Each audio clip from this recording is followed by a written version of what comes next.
Ahoy, welcome back to another video. It is now the end of March, so it's time to talk about all the games I played in the last month. I do this at the end of every month, go over the games that came out during the current month, which game is my favorite, help myself keep a running list as we move towards the inevitable Game of the Year video at the end of the year.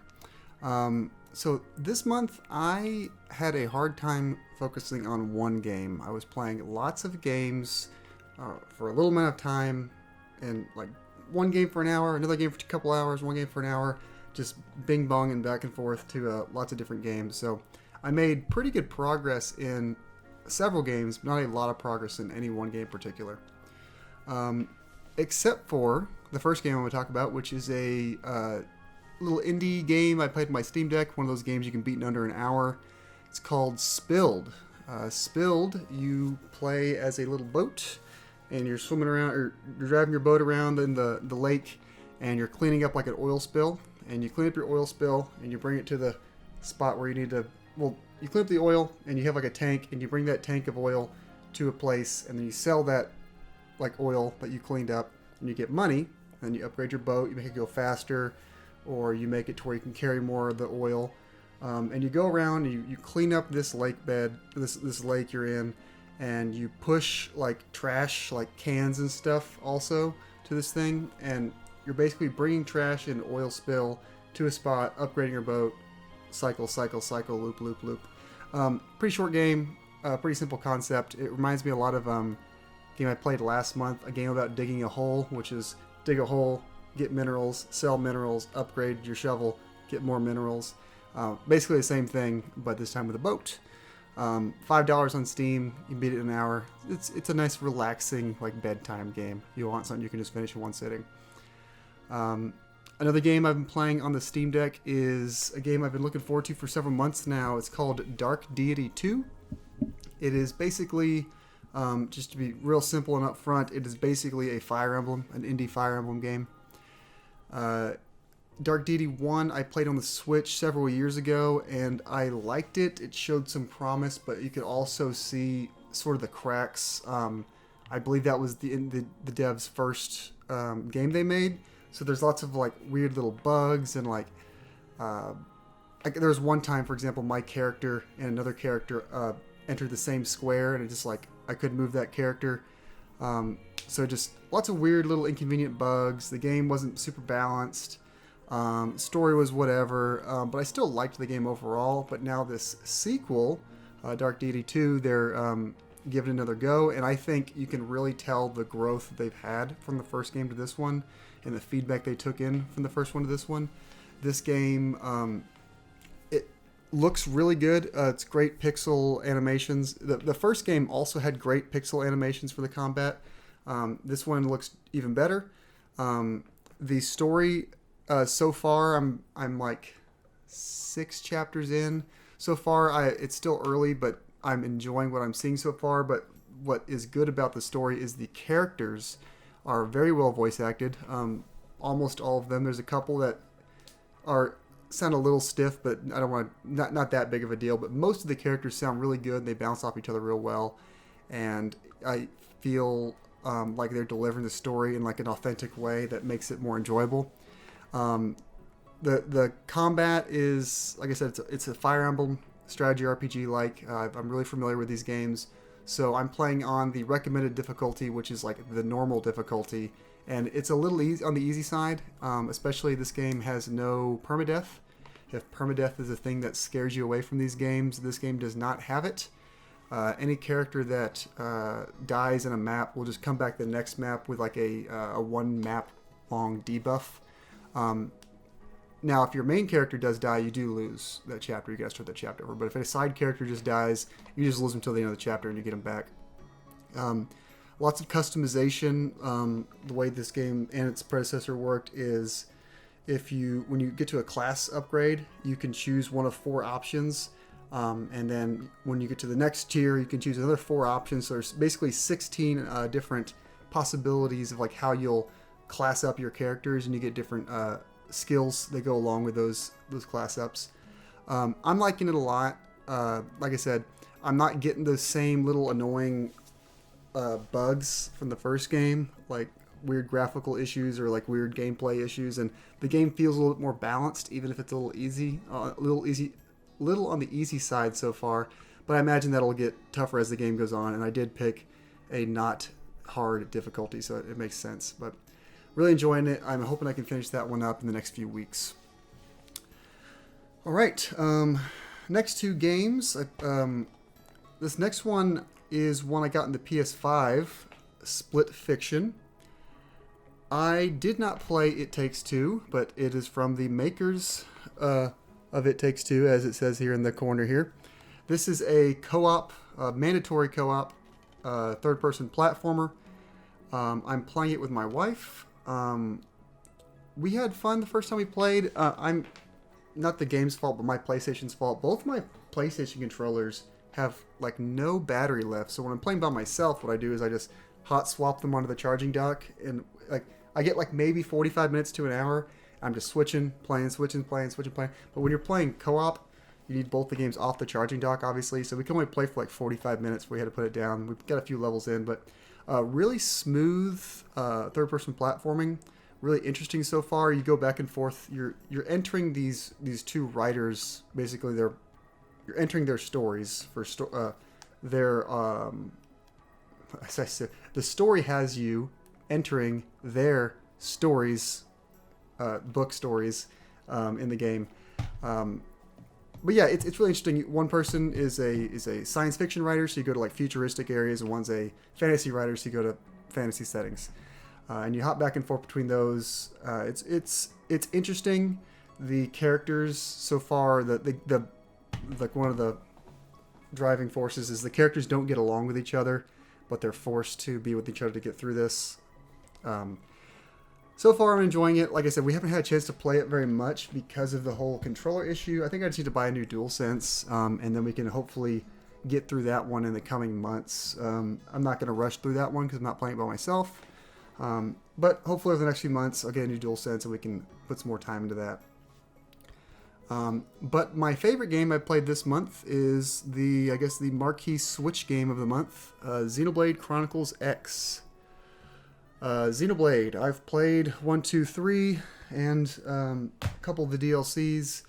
I really like Xenoblade, and this game is it is Xenoblade. It still plays like Xenoblade, but it's a little bit different. It's a little more focused on the exploration, where the other game's heavy on exploration also, but there's still like a big driving story that's pushing you through it.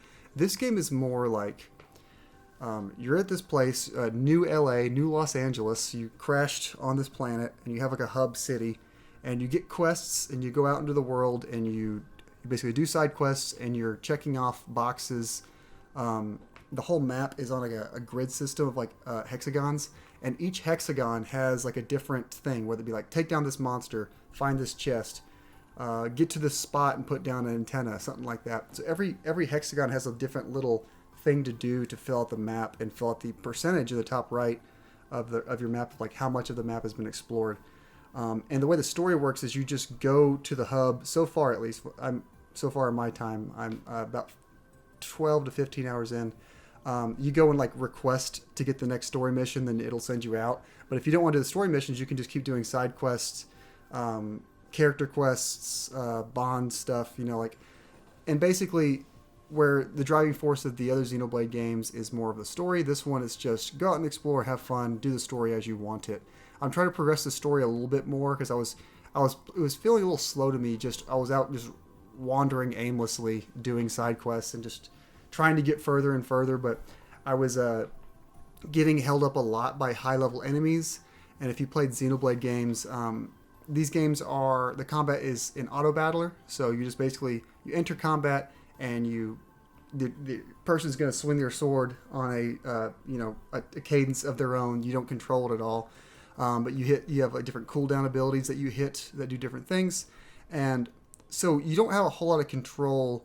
You have control in your build and your skills, but if you're fighting a high-level monster, you're going to lose. There's not much you can do to make yourself get through that. It's not like a Souls game and you can go into a hard boss and you can dodge all the attacks and you can slowly chip it down. No, in this game, if you are a lower level than a monster, you are going to lose, especially if you're like, if you're within a couple levels, it's fine. But if you're like significantly lower level, you're going to lose. So that has pushed back on me exploring a little bit because I'm running into a lot of areas where most of the monsters are significantly stronger than me.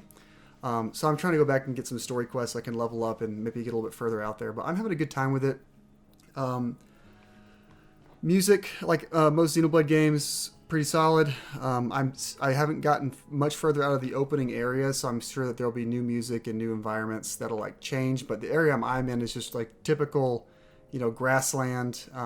With the like Xenoblade-y giant mountains and archways and stuff that like the environment looks cool, but I'm still just kind of running around the grassy, normal looking place. I haven't gotten to those really vibrant, super science fiction, fantasy looking areas quite yet. But I'm having a good time with it. The big hook of this game, if you look at the box, right there on the box is this thing called a skell, basically a giant mech. So you can see your character, these small people, and these giant mechs you can get in.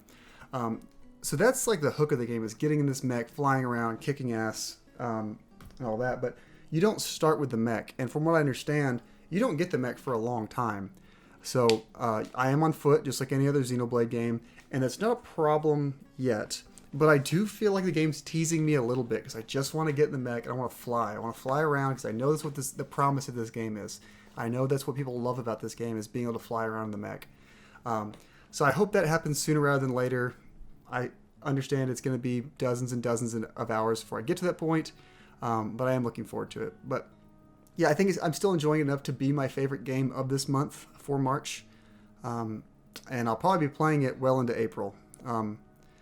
And most of these games, like I mentioned, I've still got to beat Dark Deity 2, I've got to beat Split Fiction, got to beat Xenoblade Chronicles X, and several other games on this list I'm going to talk about. The good thing for me, though, is April doesn't have a whole lot of games I really need to get into. So I'm going to kind of treat April like March 2 and just get more progress in all these games I'm playing. Until a particular game comes out at the end of April. But yeah, those are all the games I've been playing this month that came out in March. Now, we do have a handful more that I've been playing that came out in previous months that I'll get into now. The most notable one being Monster Hunter Wilds. This was a weird one. It came out on the last day of February, so I didn't talk about it in the February video, even though it was a February game. I've also put about 15 hours into this game, I think. The way this game works and the way the previous one on the Switch works is you're going to roll credits about like halfway through the game. And then that's like the main story. You get the credits, you feel like you beat the game. But then there's like the whole other side of the game. They're called high rank quests. So I'm almost at the point where I'm going to beat the first credits roll. From what it looks like, what the story's pointing towards, I'm basically at the end of the base game, about to get to high rank. I am so conflicted on Monster Hunter as a whole. The concept seems like a game I should really love. Third-person action combat, big monsters. It's an in-depth RPG. I have trouble with these games in the past and with this one, where I just feel like the game is pushing back on me and like not the way I want to push back on me. I feel like it's clunky a lot, and I feel like you have to do a lot. If you really want to get into it, you have to do a lot of prep work, whether it just be like cooking meals or looking up like weaknesses of monsters. That hasn't been such a problem yet in this game. I feel like I've been able to get by just by making the basic meal, and I haven't been having to do much prep on like what monster I'm going to go fight. But the combat, I'm so conflicted on it because I feel like it can be fun, depending on if the monster's moving around a lot. I have trouble, running over there with I'm using a slow weapon, so I feel like it's a little clunky for me to hit monsters that move around a lot. But if the monster's staying still and I'm able to get some good hits in, it's a nice, thick, chunky sound effect, and I get good feedback on the controller, and it's fun. But I don't think I love this game or previous Monster Hunter games in the way that a lot of other people do. I enjoy it. I'm going to see it through. I like playing it multiplayer, but playing it single player, I can't make myself fall in love with it. And I don't know if that's me or if it's the game, or maybe it's just not the kind of game for me. I like it enough to finish it. I like it enough to play when people want to play. I don't think I like it enough to grind out like end game side quests by myself.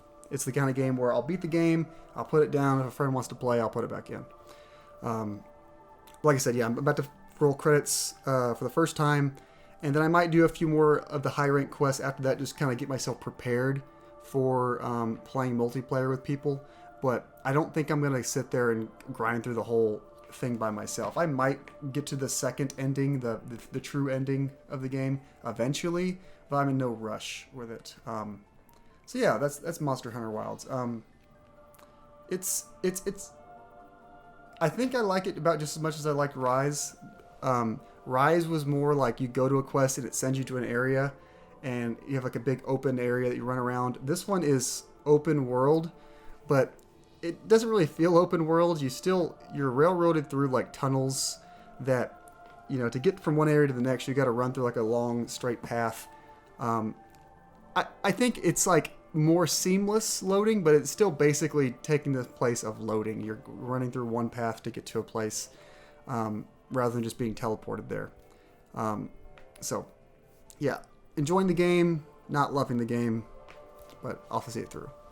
One game that I do really like, though, that I've been playing that came out last year, that is right up my alley, is Dragon Quest III HD 2D. This is a game I really meant to get to last year, but didn't find the time. This is just like pure JRPG distilled. This is, a game that influenced like a long path of JRPGs after it when it came out on the Nintendo back in the day, or the Famicom, I guess. But this version of it is just it's very pretty with the HD 2D. The music is fantastic. Really great sound effects, all those fun Dragon Quest sounds that carry into the future games. But it's just a very simple, straightforward RPG, and I like it for that. It's very easy to digest. It's very easy to understand. It's very satisfying to grind. I love grinding in games, and I'm really enjoying this one. About 10 hours into this one as well. But yeah, it's a game that it's not blowing me away from like an ideas perspective, because this is the game that like so many things were based off of. It is very simple. It is a simple, straight to the point RPG. Click from a menu, click attack, you click what you want to attack, and it does that thing. But I kind of admire it for that, because it, with how simple it is, it executes on it so well, and the sprites and the art in this game is so good, and the HD 2D art style I'm a sucker for. And then when you mix that in with Dragon Quest music, which is always good, and then the sound effects, like I mentioned, just a really good time. Really easy, chill, lay on the couch, play for 30 minutes, run around in a circle, fight monsters, grind, run around in a circle. It's random encounters. So yeah, I'm really enjoying Dragon Quest III HD 2D. I'm going to try to finish this one before Dragon Quest 1 and 2 HD 2D come out. Those just got mentioned at the Nintendo Direct last week, but they didn't give them a date again. I'm wondering what's holding them up giving a date. But they did say 2025, so I'd like to finish this before those come out so I can jump right into those. All right, speaking of classic RPGs, another important game I've been playing this month, over on Craig's channel, Generations Behind podcast with Craig, Tyler, and I. The next episode in a couple weeks, we're going to be playing Chrono Trigger, that we're going to talk about. So I've been playing through Chrono Trigger. Just another RPG to list that I've been trying to play this month. Like I said, I can't focus on one thing. I've got to play 10 things. But Chrono Trigger is real good. I'm playing through my Steam Deck, so it's, it's, I don't know what version of the game it is. I don't know if it's the DS version or if it's the original Super Nintendo version I'm playing. But either way, really enjoying this one as well. It has some music in it that, there's this playlist I like to listen to on YouTube called 75 minutes of relaxing and calming Nintendo music. And there's music in it that'll show up sometimes that I don't recognize. And it's like, what game is this from? And it's always like a fun moment. Like it happened to me a couple years ago last year? I think it's 2023 with Pikmin. When you hear a song that I've been listening to on a playlist for years, and it finally shows up in the game. I'm like, oh, I know what that song is. That's what I had in Chrono Trigger. When you go to the first forest in this game, the theme in there is a song I've heard dozens of times, but never knew where it was from. And it was just cool to experience that in this game. The soundtrack is fantastic. The combat is also really fun. I'm starting to jive with it. It is it's turn-based, but it's like the ATB style where you have the meter filling up, and you don't just take turns attacking. You attack when your meter gets full. So you have to be thinking quick. You can't sit there and waste time. You got to know what your next move is. You got to think on your feet. There's combo attacks, so like two characters can mix two of their specials together to make an even better special, and you got to wait for both of their meters to be full before that unlocks. So there's a lot of thinking and stuff like that. I feel like for regular battles, regular enemies, it's not that big of a deal. You can just kind of spam attack and then heal after the battle. But for bosses, you do have to be really smart about how you're using your time. If you're using combo attacks, or if you want to save someone to just always be healing, or if you want to try to do like a group heal, so you try to get that person's bar up and someone else's bar up, or if it's just better to just attack with one person and use a heal item. Yeah, it looks really good. It's another Akira Toriyama, like Dragon Quest, has the same generic art style. Not generic art style. It has the same common art style with like the spiky-haired protagonist. Like Chrono looks like he's just a form of Goku. He looks like Goku. He has the spiky hair. Really cool opening cutscene in this game. It's just like a 3-minute little mini anime. I'd watch every time I turn the game on. It's just so cool. This game is is a beloved game for a reason. I've never gone back to it. Never tried to play it. I've been waiting for a remaster or a remake or something to push it to a Switch or PlayStation. But kind of forced my hand with the podcast coming up. Got the Steam version, and I'm glad I'm playing it. I'm enjoying it a lot. There's several endings in this game, I know, depending on like some choices you make, I guess. I don't really know what's going to drive that yet. I don't know if I'm going to play it like through multiple times to get multiple endings or not. Maybe one day, but I do think I'll just at least play through it just to get the first ending, and that'll be my experience for the podcast. And maybe in the future I'll go back and try to get some other endings. All right, and then the last game I've been playing this month is one that came to NSO, and I ended up buying a cheap Japanese copy of the game just because I wanted to have it physically, and that is Mario's Picross. So Mario's Picross is a Game Boy game, the original Game Boy. It's on the Game Boy service for NSO now. If you've played Picross, it's Picross. Some of the puzzles will be Nintendo themed, some will just be random items. But if you haven't played Picross, basically you have a grid and there's numbers on the top and the left of the grid. And what those numbers mean is like, if there's a 5, that means somewhere in that row, there's going to be 5 consecutive filled in squares. And basically you use these numbers to puzzle through where the filled in squares are, because the filled in squares are going to create a picture, the picto of the Picross. So if there's more than one number on a line, say there's like a 5 and a 2, that means there's a 5 consecutive filled-in numbers, and then a unknown amount of spaces, and then a 2 filled-in numbers. So puzzling through that, you can determine what squares will definitely not have things, what squares definitely will have things, and then as the columns and rows are having crossover, you slowly solve together this picture, and then it makes some fun sounds. It says, good job, you made the picture. And then you go to the next puzzle. I like this game because, like I said, some of the puzzles do end up making like a Nintendo thing. Like if you look on the back of the box, the picture makes a power star. I played a lot of Picross games on the Switch from the same company that made this game, Jupiter, but doesn't have like the Nintendo license. It's just Picross. So it's just all generic objects. And most of the puzzles in this game do make generic objects, but it is fun every once in a while just to get like, a Goomba. It's like, oh, that's a Goomba. That's cool. So I do like these licensed versions of the game just a little bit more because it's just an exciting thing to see when it shows up. I'm going to slowly be playing this game over the course of the year, trying to finish all the puzzles. I've finished maybe a third of them so far. This is not a game I play like, when I'm trying to get really into gaming. This is like lay in bed, play for 15 minutes, do a puzzle, go to the next one the next night kind of thing.